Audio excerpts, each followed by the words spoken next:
Have you ever wondered how 2D fabrication technology can elevate your creative work and push the boundaries of your imagination? Hi, I'm Julia Leirado from Fab Lab Barcelona, and I'll give you some of the secrets of this technology and how you can use it for your creative work. First, let's define what 2D fabrication is. In simple terms, 2D fabrication means cutting a pattern out of a flat piece of material. By this, I mean we are going to make physical objects of our ideas with the proper machinery. By doing this, we transform two-dimensional objects into physical objects. We achieve this through different kinds of technologies like laser cutting, vinyl cutting, CNC routing, and other technologies that precisely cut 2D shapes. These processes allow us to bring our ideas to physical world with a huge number of advantages, and that's one of the reasons why this technology is so important nowadays. The first of these advantages is its versatility. It is really versatile. You can cut a wide range of materials, from wood to acrylic, even metal. And you can also do different thicknesses of this material. We also have precision. 2D fabrication allows us to cut really intricate patterns and in different kind of materials, as we already said. And this is super useful for the creative industry and also the engineering industry, where we need really precise elements. Customization. It allows you to make custom designs and gives business the opportunity of make one-of-a-kind product each time. This also gives the opportunity to artists to express themselves in a way that handcrafting might be sometimes limiting. It is also a great tool for rapid prototyping, and this allows you to make your ideas into a fast prototype, which it's a great tool before having to start making bigger scale products or even more professional manufactured products. We also have the cost efficiency advantage.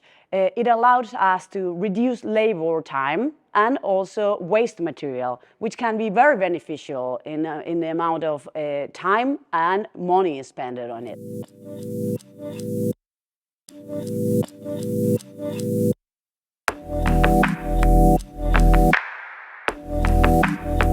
Okay, let's abandon the theory for a moment and let's dive into some practical examples. I think it's what everyone is going to be more excited about. Laser cut jewelry. We can cut jewelry out of wood or acrylic and make really complicated designs with this kind of technology. Architectural models. Detailed models of buildings, landscapes, or urban planning, which allowed this kind of professional to visualize their ideas in a very concrete way. Custom signs. Fabricating your own custom signs for events allows businesses to have one-of-a-kind and personalized items for different kind of situations. Paper art. Complex paper engineering and paper cuts that allows to show the intricacy that is achievable with this kind of technology. We also have home decoring, laser cut, wall art, or even some furniture pieces that will give an extra push to our home decoration process. Product prototyping. Making our first versions with this technology will allow us to test and assess functionality and design. Educational aids. Making some tools like puzzle, interactive charts, and some other material that will allow schools and also museums to make education a more engaging activity. These examples illustrate the vast range of opportunities we have with 2D fabrication and also how we can use it in an artist way, not only a fabrication engineering way. It is a technology that empowers businesses and artists to have their ideas in a tangible way.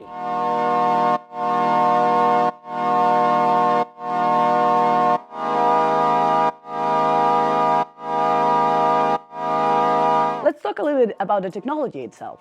The two most used techniques of 2D fabrication are vinyl cutting machines and laser cutting machines. The technology behind a vinyl cutting machine is very straightforward. A computer-controlled plotter moves a blade along a material. This blade can be adjusted in depth and pressure and also speed to allow the machine to cut different depths of vinyl as well as other kind of material like cardstock and paper. On the other hand, laser cutting machines employs a high-powered laser beam, either a CO2 laser or a fiber laser, controlled by a computer software. The laser is focused through a lens to a really fine point, allowing really precise and clean cuts. The computer-controlled motion system allows the laser head to move along the designated path. The true strength of laser cutting is its versatility. It allows us to cut a wide range of material like wood, plastic, metal, even ceramics. The type of laser used determines the thickness of the material we are able to cut and also the kind of material. Not all lasers can cut the same amount of materials. In both technologies, we have to start with a vector-based design, digital file. Using the design to the software that's going to control the machine, you adjust the parameters, each considering the machine and technology you're using, you hit play and let the magic happen. When using a laser cutting machine, it is important that we take some extra caution measures. At the end, it is a machine that it is working by burning material. You should always be checking while the machine is working in order to avoid fire incidents, and also take into account not to use materials that can produce hazardous gases or dust like PVC or carbon fiber materials or even Teflon.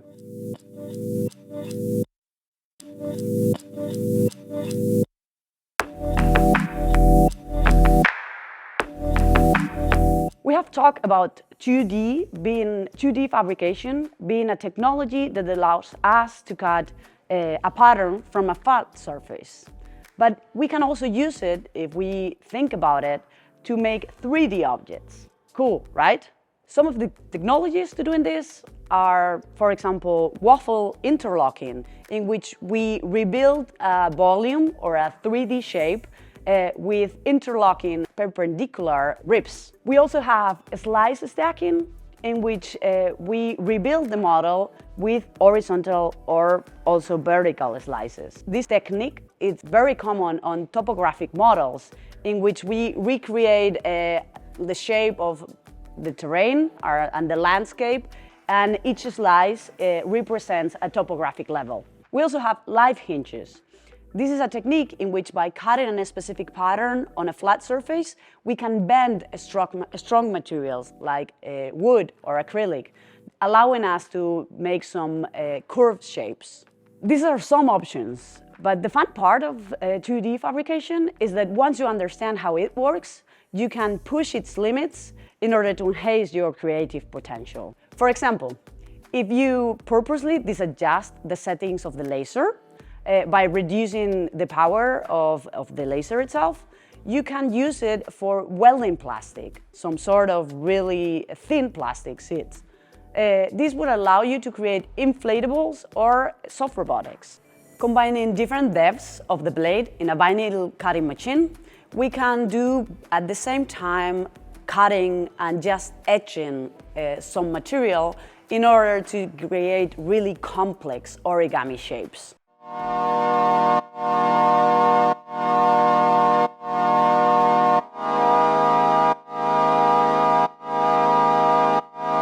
Now, take a moment to reflect on your creative practice. Consider how the possibility of 2D fabrication can give a new level on your work. It's not just about thinking about it. Let's take some action on it. Start by exploring some of the online communities where very passionate individuals share insights, tips, and a lot of inspiration. Dive into blogs, tutorials, videos where you can discover how the technology can be used as a very creative tool.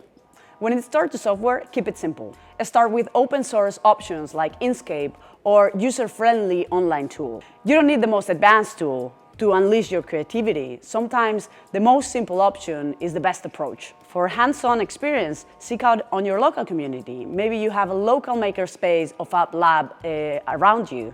that you can go there for hands-on experience. This creative space usually offers access to the machinery and training so you can actually make the most out of it. And remember, practice makes perfect. The more you experiment and learn from your mistakes, the quicker you're gonna be able to bring your ideas to real life. So don't just dream it, make it happen.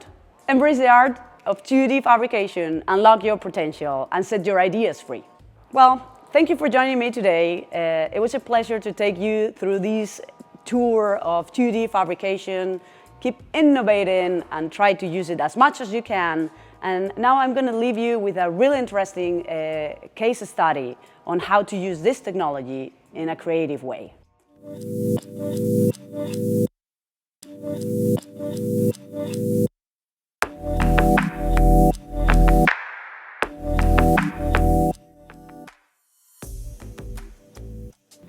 Hello, my name is Stefanie Edelhofer. I have a background in fashion design.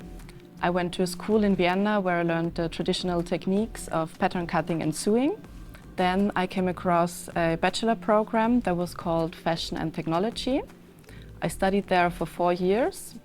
I did some internships in the fashion industry and then slowly realized that there is many aspects I don't agree within the fashion industry, and try to find an alternative way of thinking about fashion and also to create garments. Now I'd like to show you some projects I've done during the last years. So the first is an installation made from 200 discarded jeans in a temporary used empty garage in Vienna in the 16th district. The almost floating jeans should symbolize overproduced and unneeded textile waste and should represent an attempt to appreciate resources again.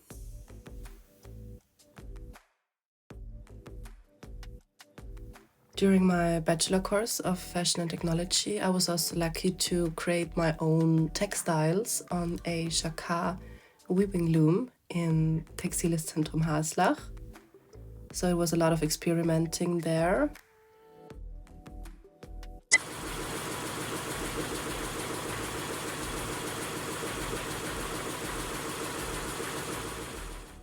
I prepared a picture of my friends group to be able to weave it in the machine. I was able to be part in a design contest from the German shoe brand called Trippen and won this contest. So my shoe then got produced, which was a real amazing experience because I think it's really unique that during your studies something you draw already gets realized. So I'm glad for this experience and also the nice inside pictures from the production itself. My first project ever done at university was a really experimental one. We should create a kind of garment from a very unusual material. So I took plaster and tried to imitate a plaster bandage in a very free way. And the goal was to create a garment that also makes sounds.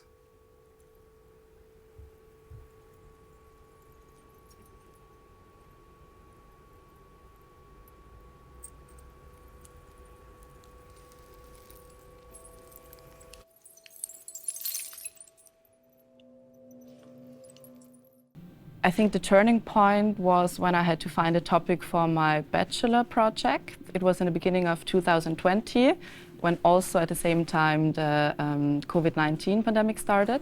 So my possibilities of researching textiles or researching techniques were quite limited because I was in a lockdown and I couldn't go out. The only thing I could do was to go to work. And I studied to work in a makerspace at the front desk at that time and had no idea what a makerspace is. It was really just a money job. And then I I gained interest in the technologies there and realized that there is interesting machines I could also use for myself and for my projects. Another thing I could do was to go to flea markets or go to this one tiny charity shop in Linz, where there were only knitted textiles or crochet fabrics like this, for example. And I was always interested in handcraft and always liked to crochet by myself or to knit from time to time. And I then tried to combine these two techniques, to combine the handcraft or the aesthetics of the handcraft. I was interested in the question if a machine could imitate the look of this textile.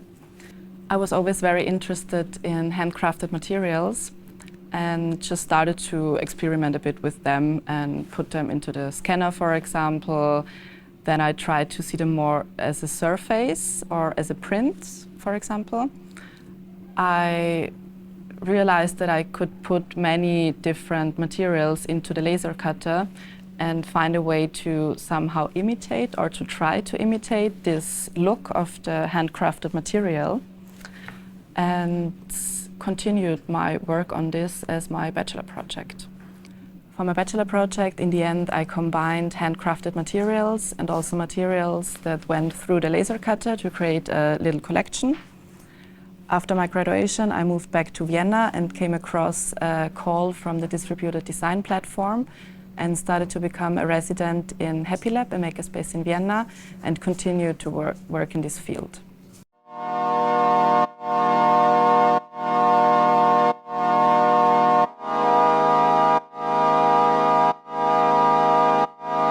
I would like to give you a little overview about our session today. Overall, I would like to show you how we can use the laser cut to create individual garments. I would like also to show the potential of upcycling garments. And you will learn about the materials we can use for that. And I will also show you my process in my work.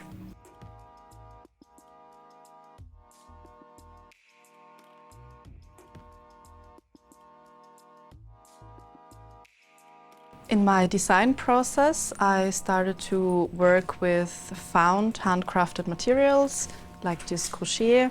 Then I found this on a flea market, for example. I started to also create garments by myself. I combined knitted pieces with other techniques and just tried to explore these a bit. And then I realized that I need to find a form for my garment and started to put found crochet fabrics on my mannequin. And then realized that there are some interesting forms I have here.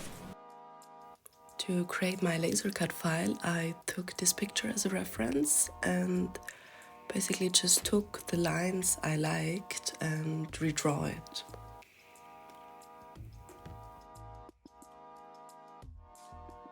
So I really just took the pen tool and just started to redraw the shapes I then later wanted to cut.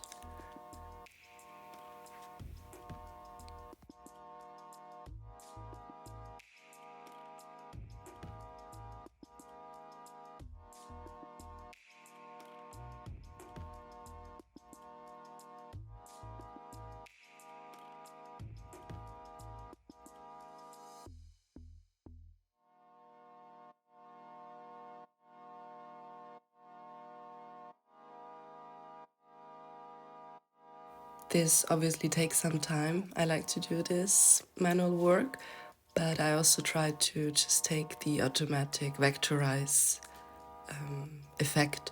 So obviously this also works, because then anyway I needed to abstract it, because I needed to have bigger spaces in between the pieces I cut, that the fabric will not get too loose.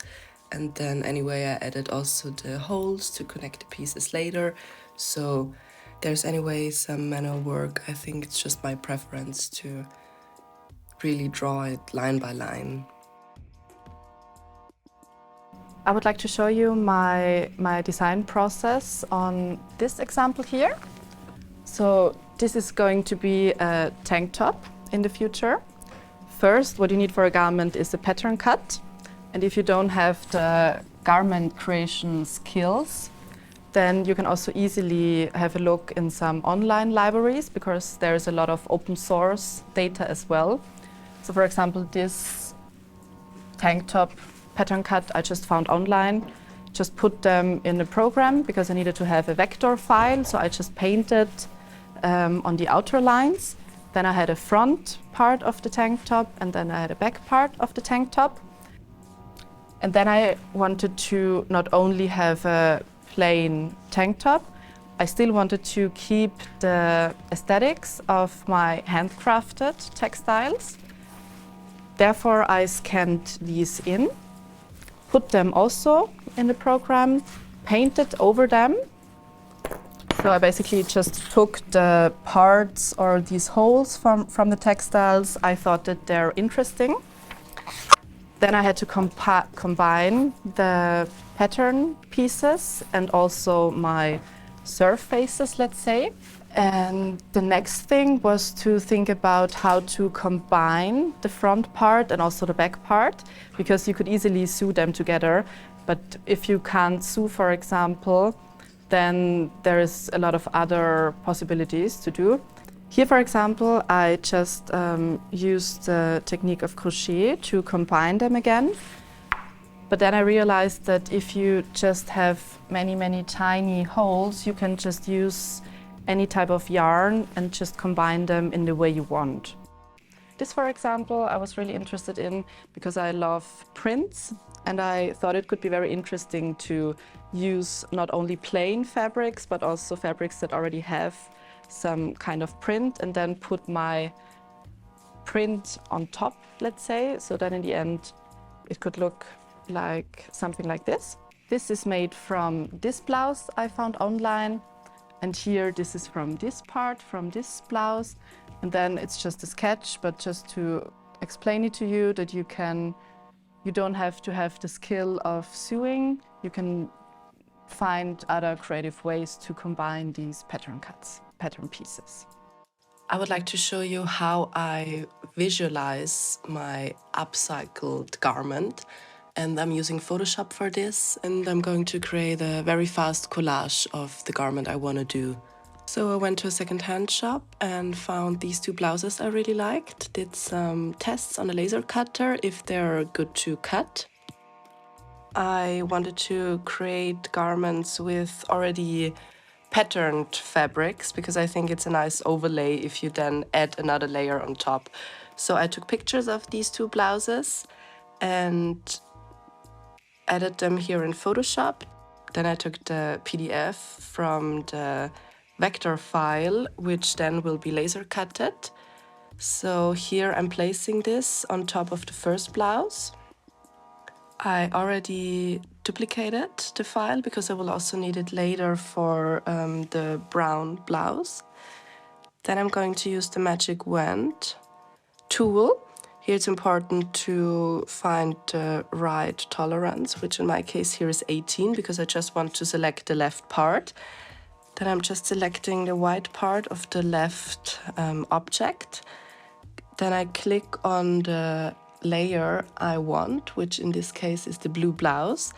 And then I just create a mask with clicking on the mask symbol. And then you see, if you then, in my case on the iPad, it's a double click, then I only see the mask part. So that's the left piece of the garment. I'm again taking the file I've used before, the PDF for the laser cut, and we're doing exactly the same. So we're taking again the magic wand tool, tolerance still set, clicking on it, clicking on the layer we want, in this case the brown blouse, and then we create a mask again. And then we have our two pieces to see how the top, the front part of the top could look. What I like to do then is I simply take a picture of a person to place the pieces on them to see about proportions and sizing. So here I just took a picture I found online. Then I rearrange it because I want the person to be the bottom layer. Then here, because I didn't find a naked person, I'm just simply trying to adapt the t-shirt color to skin color. Just a very, very fast way of doing it. It's also just a rough sketch, so obviously it's not the perfect skin tone and there's no shadowing in it. So yeah, just to give you an idea in how I quickly sketch. Yeah, I just used some brushes and took some tones from the body itself. But there is probably better ways of doing that. But as I said, it's just a simple rough sketch. So I will fasten up a bit here. And then we're good to go. And then we can make our layers of garments visible again. And resize them the way we want them to look.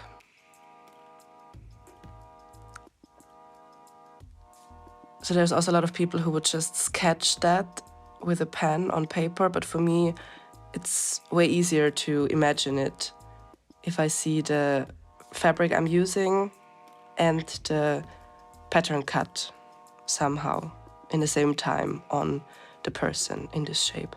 And then the last thing, because I have these little holes for connecting the tiny parts, because my way for this is I will not sew the pieces together.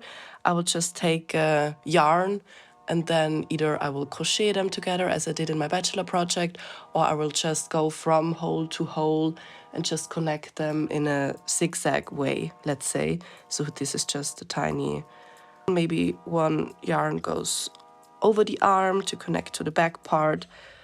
And that's actually how it turned out later. So I think the visualization is quite close. In the end, I changed the colors, I think, and inverted them. But yeah, it gives an idea how it will be in the end. So that's actually what works best for me.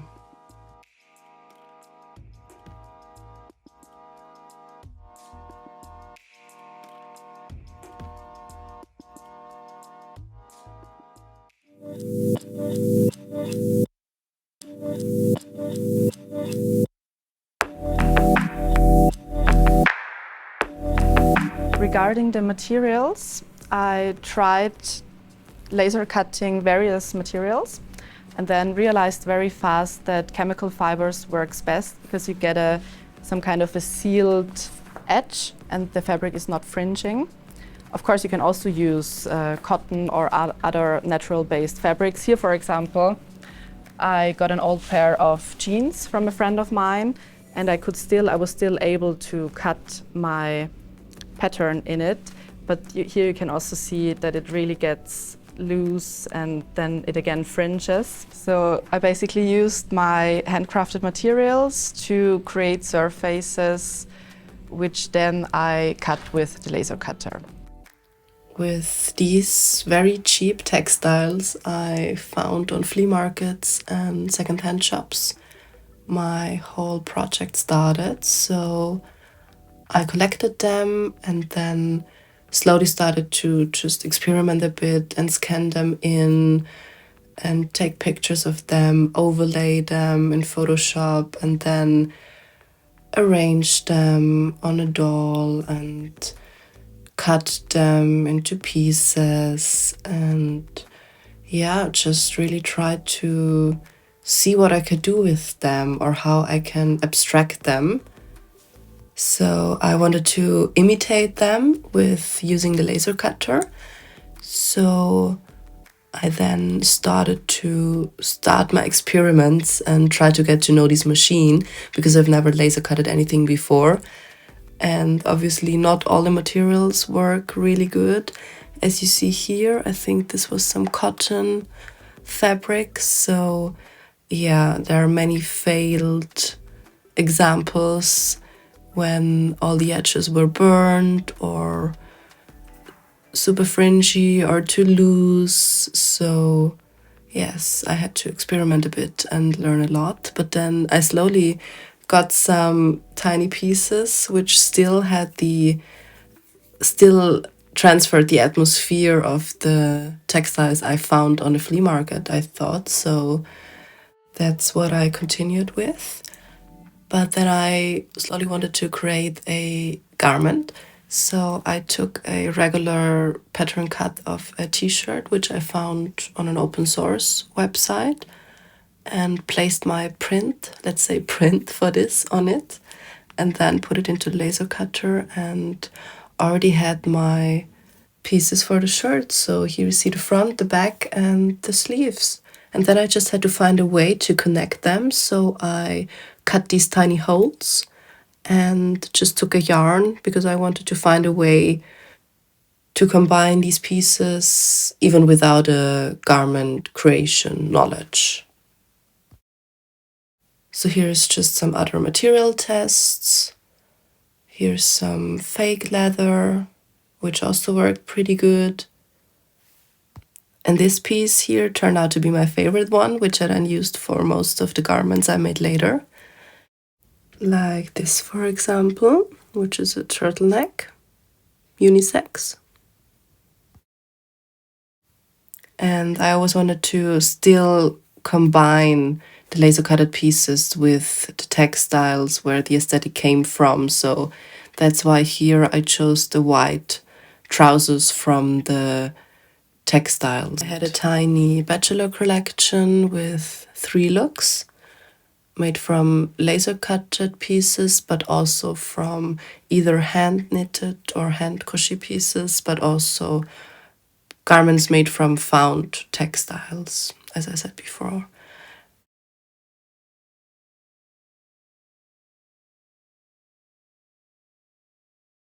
When I became a distributor design resident in the Happy Lab in Vienna, I continued on this and wanted to also add another range of garments. So I experimented with other textiles, did my first skirt, and again tried to combine materials and techniques. So I never wanted to only have a collection done by laser cut. I always wanted to combine machine and hand. Here's some of my funny collages I always do in the beginning to visualize my outfits. And here is a close-up from the top I've done then, where I connected the pieces with crochet. There's a friend of mine trying it on for the first time, which was very exciting. And here is a closer look to how I connected the parts. And then at the end of my residency in Happy Lab, I again had 3 outfits. So yeah, I'm quite happy with the outcome.